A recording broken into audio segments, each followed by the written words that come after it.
Assalamualaikum warahmatullahi wabarakatuh.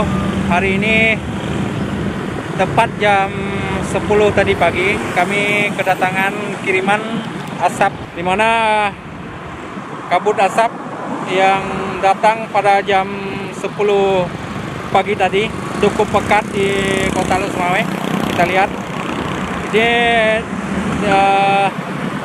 waktu siang, tepatnya jam udah memasuki petang ini. Ini jarak pandang yang bisa terlihat di Kota Losmawe hanya sekitar 800 meter saja, di mana kabut asap sangat tebal terjadi di Kota Losmawe, tepatnya pada siang hari dan menjelang petang.